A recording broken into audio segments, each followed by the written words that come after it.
सुविधि यति बेला उहाँलाई यति बेला प्रहरीतर्फ लगिएको छ। उहाँलाई सुरक्षित एकदम उत्साहित तरिकाले हामीले आइरहेका छौँ। रोडमा हाम्रो र्याली चाहिँ शान्तिपूर्ण छ।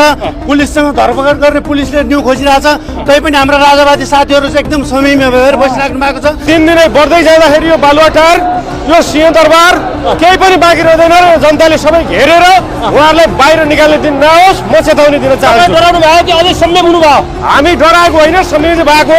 हामी द्वन्द्व चाहँदैनौँ, तर तस्करहरूलाई चाहिँ कुनै हालतमा बाँकी राख्ने छैन। यति बेला राजावादी राष्ट्रवादीहरूले गत 15 गतेदेखि थाल्ने गरेको यो तेस्रो जनआन्दोलन तपाईँ देख्न सक्नुहुन्छ। हजारौँ भन्दा हजारौँ व्यक्तिहरू, नागरिकहरू 77 जिल्लाबाट राष्ट्रिय झण्डा कालो छाता सँग उपस्थित भएको हामी देख्न सक्छौँ। हामी नारायणी उनीहरूले नछुट भन्यो, तर आज हामीले नारायणी होइन प्रधानमन्त्रीको कार्यालय नै घेर्न आएका हौ। अब प्रधानमन्त्रीले यहाँबाट हामी निक्लिन दिनेवाला छैनौँ जबसम्म हाम्रो माग पुरा हुँदैन। अब प्रधानमन्त्रीले हामीले घेरिसकेका छौँ।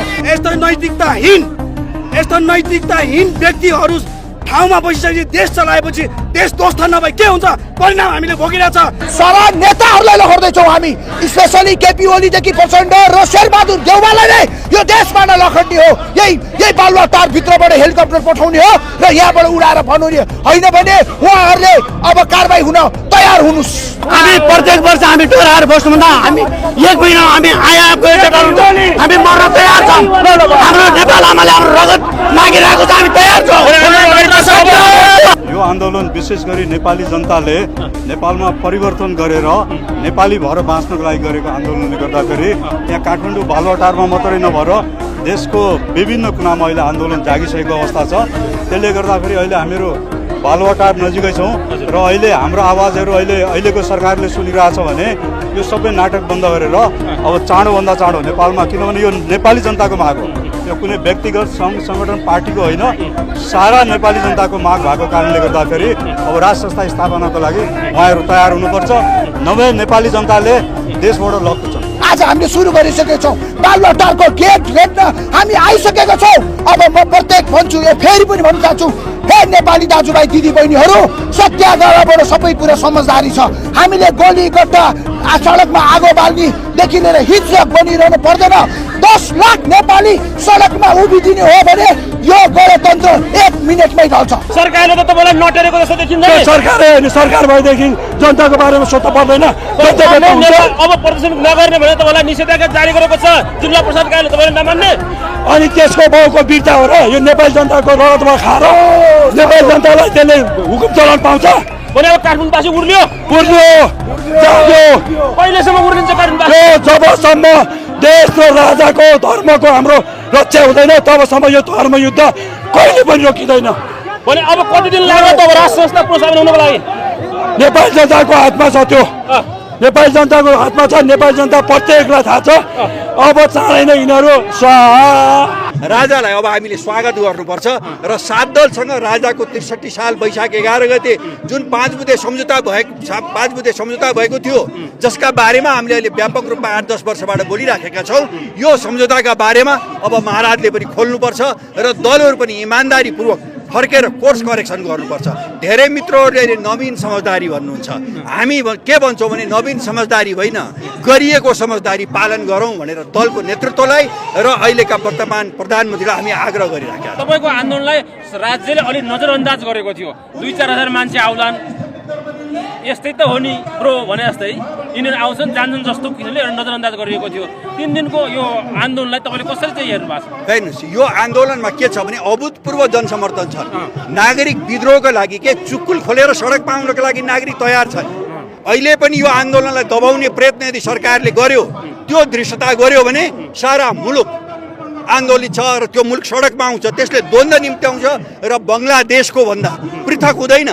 नेताहरू लखेटिनु पर्ने हुनसक्छ, त्यसकारण हामी त्यो चाहिराखेका छैनौँ र मुलुकलाई फेरि द्वन्द्वमा नफसाउनका लागि, हिजो भएको समझदारीमा फर्किनका लागि, कोर्स करेक्सन गर्नका लागि र देश जोगाउनको लागि मैले होइन, यो बीपीले, श्रद्धेय नेता बीपी, नेपाली काङ्ग्रेसले बीपीलाई चिन्छ कि चिन्दैन अहिले, तर बीपीले के भन्नुभएको थियो भने राजाको गर्दन तल मेरो गर्दन माथि र संवैधानिक राज संस्था बिनाको प्रजातन्त्र नेपालमा अगाडि बढ्नै सक्दैन, दुर्घटनातर्फ जान्छ जुन भन्नुभएको थियो। आज देश दुर्घटना उन्मुख भएको हुनाले देश जोगाउनका लागि पनि सरकारलाई राजासहितको प्रजातन्त्र ल्याउनका लागि जे प्रयास गर्नुपर्ने हो, अहिले दलको नेतृत्वलाई जसले सम्झौता गरेको थियो, जसले धोका गर्यो, त्यसकारण देश र जनतालाई धोका नगर्न, राजालाई धोका नगर्नका लागि कोर्स करेक्सन गरेर फेरि देशलाई सही बाटोमा ल्याउनका लागि, मार्ग प्रशस्त गर्नका लागि जीवनको उत्तरार्धमा रहेका नेताहरू जसले भ्रष्टाचार मात्रै गर्न जान्नुभयो, देश विकास गर्नु भएन र आफूले पाएको अधिकारका नाममा जनतालाई गोली ठोकिदिनु भयो। रोजगारीका लागि जान पाऊँ भन्दा रोजगार जुन गोली ठोक्नुभयो त्यसको प्रतिवेदन आज सार्वजनिक हुन सकेको छैन। त्यसकारण यो लोकतन्त्रलाई विधिको शासनमा परिणत गर्नका लागि हामी अहिले आग्रह गरिराखेका छौँ।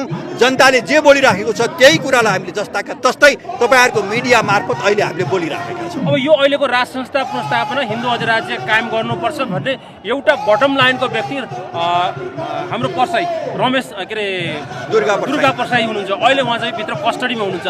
तर अहिलेको यो जो आन्दोलन छ, अहिले शीर्षस्थ नेताहरू हुन्छ, जुन नेतृत्वमा हुनुहुन्छ, उहाँहरूले उहाँको विषयमा खासै सम्बोधन गरेन भन्ने एक किसिमको एउटा आलोचना जस्तो आइराखेको छ। के भन्नु? होइन, त्यो गलत हो, त्यो गलत हो। त्यसले के छ भने आन्दोलनलाई कमजोर पार्छ। दुर्गा प्रसाईजी आज पनि यो आन्दोलनको जन कमान्डर हो र दुर्गा प्रसाई जनताका नेता हुन्। यो आन्दोलनलाई यहाँ पुर्याउने काम कसले गर्यो? दुर्गा प्रसाईजीले गरेको हो र त्यसैले त्यही सम्मानपूर्वक दुर्गा प्रसाईलाई जन कमान्डर बनाइएको र दुर्गा प्रसाईजीले पटक पटक भन्नुभएको छ राजासहितको प्रजातन्त्र नल्याइकन दलको नेतृत्वलाई खबरदारी गर्न सकिँदैन भनेर उहाँले राजासहितको प्रजातन्त्रका लागि पटक पटक बोलिराख्नु भएको छ। र यो परिवर्तनकै लागि अहिले दुर्गा प्रसाई प्रतिशोधपूर्ण ढङ्गबाट जेलमा पर्नु भएको छ। र दुर्गा प्रसाई मात्रै होइन, प्रतिशोधपूर्ण ढङ्गबाट गणतन्त्र मानेकै रोबी लामिछाने पनि आज थुनामा हुनुहुन्छ। त्यसकारण हामी के भनिराखेका छौँ भने वैकल्पिक शक्तिहरूलाई, देशभक्त शक्तिहरूलाई सबै मिलेर अझ यो आन्दोलनमा रविजीको पार्टी पनि अब आओस् भनेर हामी शुभेच्छा राखिराखेका छौँ। यो सुन्दर व्यवस्था गणतन्त्र भनेको गणतन्त्र दिवसकै दिन जुन जिउँदै मान्छेलाई इट्टाभट्टामा जलाइएको आरोपमा जेलमा बसेका व्यक्तिलाई पनि रिहाई गरियो। अर्कोतिर अध्यागमनका कर्मचारी लगायत गृहमन्त्रीको सेटिङमा मान्छे बेचबिखन भएको भन्ने कुरा जस्तो आलोचना आयो। तर उहाँले यसमा राजीनामा दिनुभएको छैन। यस विषयमा के भन्नुहुन्छ? होइन, भने त्यो चाहिँ के छ भने भएको भन्ने होइन। तपाईँहरू मिडियाले क्रिस्टल क्लियर रूपमा भन्नुपर्छ। देशमा मानव तस्करी भएको छ। देशका नागरिकलाई, नेपालीलाई भुटानी आइडेन्टिटी बनाएर, भुटानी शरणार्थी बनाएर अमेरिका पठाइएको छ र अमेरिकाले कारवाही गर भनेर जुन कारवाही भयो नि, त्यसरी नै अहिले पनि मानव तस्करीका बारेमा विदेशबाट दबाब आयो। नेपाल मानव तस्करी गर्छ। ह्युमन ट्राफिकिङ भनेको एउटा खराब चिज हो। हेर्नुहोस्, मानव बेच्ने भनेको आफ्ना नागरिकलाई बेच्ने, अनि यो मुलुकमा नागरिक कसरी सार्वभौम भयो? त्यसकारण यो लोकतन्त्रको जग हल्लियो। त्यो कारणले गर्दा त्यसकारण हामी प्रधानमन्त्रीलाई के आग्रह गर्छौँ भने यदि नैतिकता छ भने, यदि नैतिकता भन्ने जुन दुई शब्द जुन छ, सानो शब्द, त्यो शब्दलाई सम्मान गरिएन भने लोकतन्त्र बाँच्न सक्दैन। लोकतन्त्र बचाउनका लागि पनि रमेश लेखकजीले राजीनामा गर्नुपर्छ, शेरबहादुर देउबाजीले राजीनामा गराउनुपर्छ। होइन भने अब शेरबहादुर देउबा र केपी ओलीको राजीनामा माग्न जनतामा सडकमा आइसकेका छन्। जनताले त्यो राजीनामा माग्नेछन् र यो अहिलेको नेतृत्वलाई, अहिलेको दलको नेतृत्वलाई उखालेर फाल्नेछन्। गणतन्त्र दिवसकै दिनमा जुन पक्राउ परिएका, मैले अघि भने नि उहाँलाई चाहिँ रिहाई गरियो, यस विषयमा के भन्नुहुन्छ? हेर्नुहोस्, यो गणतन्त्र दिवसका सम्बन्धमा जहाँसम्म मैले भनिहालेँ नि, न्यायालय हेर्नुहोस्, सर्वोच्च न्यायालय चाहिँ के छ भन्दाखेरि त्यो पृथक रहनुपर्छ, त्यो निर्मम रहनुपर्छ। त्यसले प्रमाण मात्रै हेर्नुपर्छ। त्यसले चाहिँ आँखामा पट्टी बाँधेर न्याय गर्नुपर्ने हो। अहिले त्यो पट्टी चाहिँ च्यातिएको छ। हामीले देखिराखेका छौँ। अहिले सर्वोच्चलाई सर्वोच्च बनाउनका लागि त्यहाँभित्र रहेका न्यायाधीशहरू जुन दलका सिफारिसमा नियुक्ति हुनुभएको छ, उहाँहरू दलबाट मुक्त हुन नसकेका कारण बेला बेलामा फैसलाहरूमा हस्तक्षेप हुने गरेका छन्। र स्वयं अहिलेका प्रधानमन्त्री नै सत्तामा बसिराख्दा परमादेशको आदेशले मलाई विस्थापित गर्यो भनेर उहाँले अदालतको फैसलामाथि प्रश्न उठाउनु भएको थियो। त्यसकारण त्यो प्रश्न नउठाउने व्यवस्था ल्याउनका लागि म स्वयं प्रधानमन्त्री केपी ओलीलाई पनि म आग्रह गर्छु आजको दिनमा। धेरै धेरै धन्यवाद। धन्यवाद। आउनुहोस् त, तपाईँ मध्य प्रदेशबाट हो? यहाँलाई स्वागत छ। धन्यवाद। तपाईँको शुभ नाम? मेरो नाम औध किशोर शाह हो। कहाँबाट आउनुभयो? म पर्सा जिल्ला बिरगन्जबाट। के छ त अब यो देशमा राज संस्थाको आवाज उठिरहेको छ, हिन्दू अधिराज्य कायम हुनुपर्छ भनिरहेको छ। तपाईँ त एउटा युवा पनि हुनुहुन्छ। अहिलेको जुन यो माग र मुद्दा उठाउने पार्टीलाई के भनेको छ भने बुढापाकाको पार्टी, पश्चगामीको पार्टी, मण्डलेको पार्टी भनेर चाहिँ भनिन्छ नि। तर तपाईँ त युवा हुनुहुन्छ, के देख्नु भएको छ यसभित्र आकर्षण? अब हेर्नुहोस्, यसमा कुरा के रहेछ, जुन दिनदेखि यो गणतन्त्र आयो यिनीहरू जुन षड्यन्त्र गरेर जनताहरूलाई घुमाएर फिराएर लोभ दिएर यो गणतन्त्र ल्यायो, यो गणतन्त्र यिनीहरू जुन भन्छ नि उत्कृष्ट गणतन्त्र हो, यो गणतन्त्र होइन, यो खाउतन्त्र हो। यिनीहरू खानको लागि लिएर आएको, आफ्नो पेट पोस्नको लागि लिएर आएको र आफ्नो कार्यकर्तालाई पालन गर्नको लागि लिएर आएको। त्यही कारणले गर्दा आज देशमा सबै जनताले भोगिरहेछ र देशले पनि भोगिरहेछ। यदि राजा आयो भने तपाईँहरू, अब म तराई प्रदेश लागेँ, तराई प्रदेशवासीलाई कसरी न्याय हुन्छ थोरै बताइदिनुहोस् त। राजा आयो, हिजोको दिनमा पनि न्याय भइरहेछ, राजाको बेलामा पनि न्याय भइरहेछ। कति दिन लाग्छ अब तपाईँ तस्करलाई लखन? यो निकै आन्दोलित, देश आन्दोलित भइरहेको छ। राजधानी सिङ्गो आज तेस्रो दिनमा आन्दोलनमा छ। देशभरि यो भइरहेछ र केही छिटै समयभित्र एउटा नयाँ राजनीतिक व्यवस्था खडा हुन्छ र यो लोकतन्त्र ढल्छ पक्का हो। अभिषेक यो ढल्छ। हामी नारायणी उनीहरूले नछुट भन्यो, तर आज हामीले नारायणी होइन प्रधानमन्त्रीको कार्यालय नै घेर्न आएका हौ। अब प्रधानमन्त्रीले यहाँबाट हामी निक्लिन दिनेवाला छैनौँ जबसम्म हाम्रो माग पुरा हुँदैन। अब प्रधानमन्त्रीले हामीले घेरिसकेका छौँ। नारायणी उहाँले भन्यो, तर हामी नारायणी भन्दा एक स्टेप माथि गएर प्रधानमन्त्री कार्यालय घेर्न आएको हो नि त बालुवाटारमा, होइन र? हजुर। भनेपछि के छ त, तपाईँ त डराउनु भएको छ नि त, जता प्रहरीले भन्छ उति जानु भएको छ। अरे बाबा कहाँ डराएको, प्रहरीले भनेर आन्दोलन हामीले भनेको छौँ। हाम्रो अल्टिमेट 3 देखि 4 दिनवाला छ। सरकारलाई हामीले 3 देखि 4 दिन अल्टिमेट दिएको। नवीन सम्झौतामा आउनुहोस्, नत्र भने तपाईँहरूलाई भनिसक्नु भएको छ हाम्रो नेताले, हेलिकप्टर चढेर भाग्न तयार हुनुहोस्। आज त तपाईँको बालुवाटारको प्रधानमन्त्री गेट अगाडि आइपुग्यो, अब हामी त्यहाँ भित्र छिर्न पनि सक्छौँ। यो कुरा तपाईँहरूले हेक्का रहोस्। पूर्व प्रधानमन्त्री प्रचण्डले भनिसक्नु भएको छ तपाईँसँग 2-4 हजार रुपियाँ छ, त्यही हुन्जेलसम्म फुरुक काठमाडौँको सर्वे गर्नुभएको छ तपाईँले। समस्त होइन, 2-4 हजार रुपियाँ कोसँग छ? काठमाडौँको बासी उत्रिरहेका छन्। अब काठमाडौँको बासीहरू हेर्नुहोस्, हिजोबाट आजबाट झन् मान्छेहरू बढिरहेका छन्। यसको अर्थ के हो नि, अब काठमाडौँका 10औं लाख सडकमा आउँदैछन्। उहाँले भन्नुभयो 2-4 हजार होइन, 2-4 करोड खर्च गर्न तयार छन् काठमाडौँका बासीहरू यो भ्रष्टाचारीलाई यो देशबाट लखड्नको लागि। को कोलाई लखेड्नुहुन्छ? सारा नेताहरूलाई लखड्दैछौँ हामी, स्पेसली केपी ओलीदेखि प्रचण्ड र शेरबहादुर देउवालाई नै यो देशबाट लखड्ने हो। यही बालुवाटार भित्रबाट हेलिकप्टर पठाउने हो र यहाँबाट उडाएर बनाउने होइन भने उहाँहरूले अब कारबाही हुन तयार हुनुहोस्। तर तपाईँहरू भन्नुहुन्छ 5 बुँदेलाई कार्यान्वयन गर्नु पर्यो, राजादेखि माओवादी विप्लवलाई एकै ठाउँमा राख्ने र यही देशमा बस्ने भन्नुभएको छ। फेरि तपाईँ लखेड्छु भन्नुभएको छ, यो कसरी भयो? यो लखेड्छु हेर्नुहोस्, 5 बुँदे कारबाही गर्न उहाँलाई आजसम्मको हामीले अल्टिमेट दिएको छौँ भनिरहेन मैले। हामीले प्रत्येक सरकारलाई भनेको छौँ तपाईँलाई 3 देखि 4 दिनको अल्टिमेटम हो, नवीन समझदारीको लागि अल्टिमेटम हो। हामी सत्याग्रहको बाटोमा हिँड्छौँ, हामीलाई हिंसक बनाउन कोसिस नगर्नुहोस्। हामी युवाहरू उठिसकेको छौँ काठमाडौँबाट। उहाँहरूले भन्नुभएको छ होला काठमाडौँ बाहिरबाट मात्र मान्छे, अब लाखौँ मान्छे काठमाडौँका भित्रबाट पनि उठिसक्नु भएको छ। र म तपाईँहरूकै न्युज मार्फत भन्न चाहन्छु, सम्पूर्ण काठमाडौँवासी जो तपाईँहरू अझ आन्दोलनमा सरिक हुनु भएको छैन, तपाईँहरू ठुलो हेरेर बस्ने बेला भएको छैन। अब त आँखा खोल्नुहोस्। हिजोसम्म तपाईँले हाम्रो काठमाडौँ सफा बनाइदिने बालनलाई यही केपी सरकारवालीले लात हाल्यो, तर पनि तपाईँहरू चुप लाएर बस्नुभयो। खै तपाईँहरू उठेको हाम्रो काठमाडौँ सफा सुग्घर बनाइदिने बालनलाई यसरी तपाईँहरूले कथालो समातेर निकाल्दासम्म तपाईँहरू चुप लाएर बस्नुहोस्। बालनले तपाईँलाई थाहा छ कार्यकारी प्रमुखलाई कारबाही गरेको छ, तर केपी ओलीले बल जबती कार्यकारी प्रमुखलाई गरेर हाजिर गर्न लगायो। खोइ काठमाडौँवासी उठ्नु भएको, अब त उठ्नुहोस्। अब पनि सुतेर बस्ने हो। त्यसै गरी कुलमान घिसिङलाई भन्नुहोस्, कुलमान घिसिङलाई तपाईँको चाहिँ नि त्यसरी अन्धकार मुक्त बनाएको काठमाडौँ तपाईँको व्यापार व्यवसाय चौपट भएको थियो, तर त्यही कुलमान घिसिङलाई यो सरकारले रत्तले हानेर निकाल्यो, तर पनि तपाईँहरू सुतेर बस्नुभयो। त्यसै गरी हाम्रो देश हिन्दू राष्ट्र डलरमा बेचेको हो भनेर तपाईँलाई कसले भनिदिनु पर्यो? तपाईँको ट्रम्पले भनिदिनु पर्यो कि तिम्रो धर्म हामीले बेच्यौँ, तर किन्यौँ। तर पनि जसले पशुपतिनाथ विराजमान हुनुहुन्छ काठमाडौँमा, तर पनि तपाईँहरू उठ्नु भएन।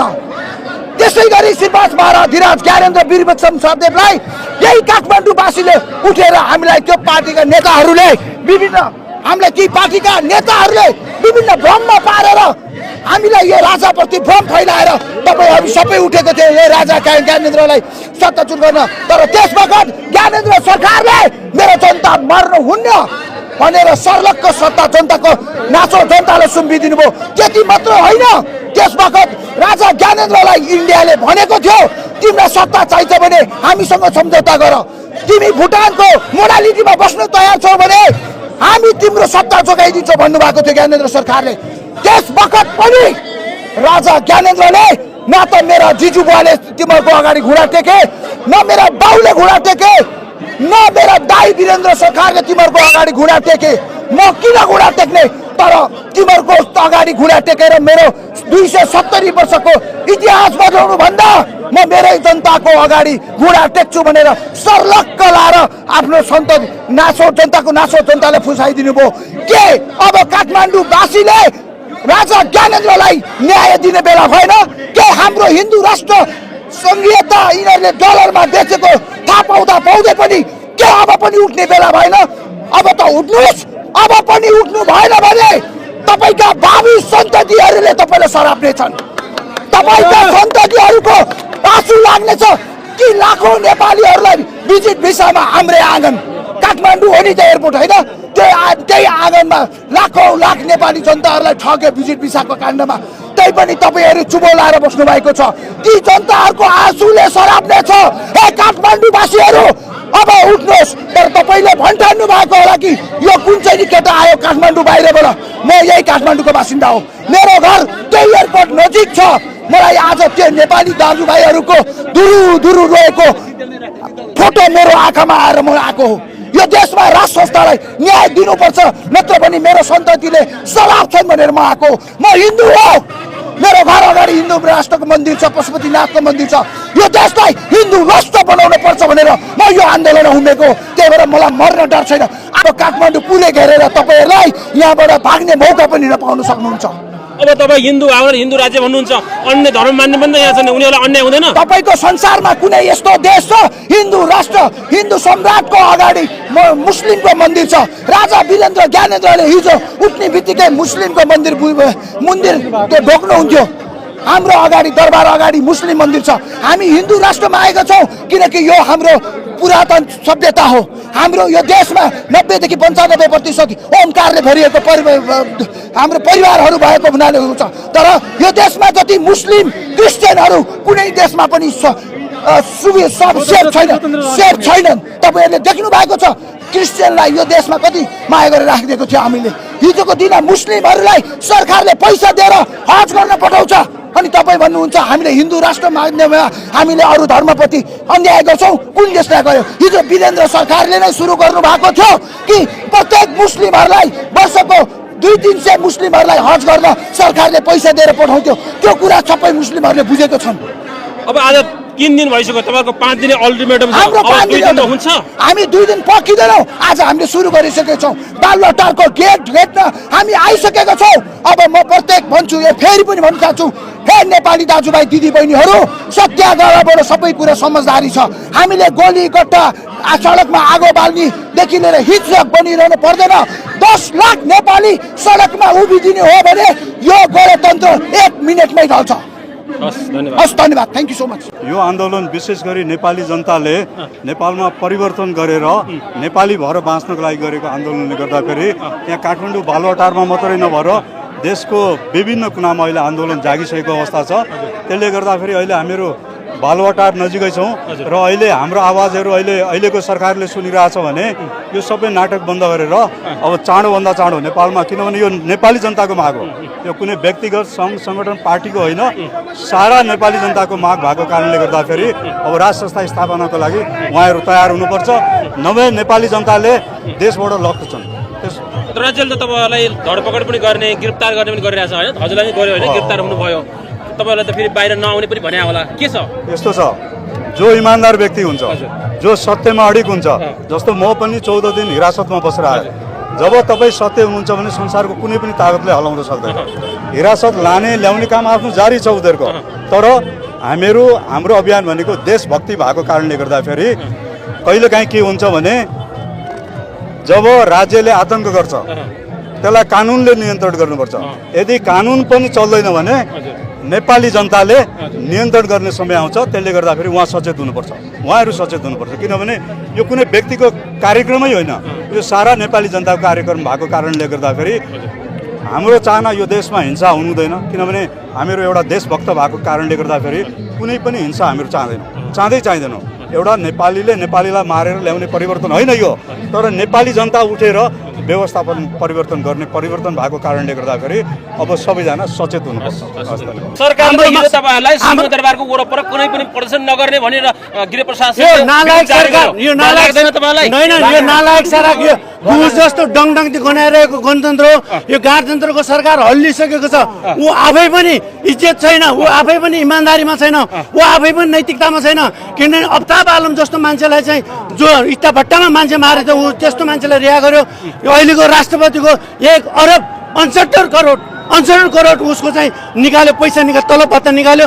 त्यसकारण यो हाम्रो राज्यको सम्पत्ति 2-4 जना मान्छेले लगेर खाने हो भने हामीले यो व्यवस्था तुरुन्तै 1 फाल्छौँ, 2 फाल्छौँ, 3 फाल्छौँ। यो व्यवस्था सरकारले निषेधाज्ञा जारी गरेको मतलब छैन। हामी प्रत्येक वर्ष हामी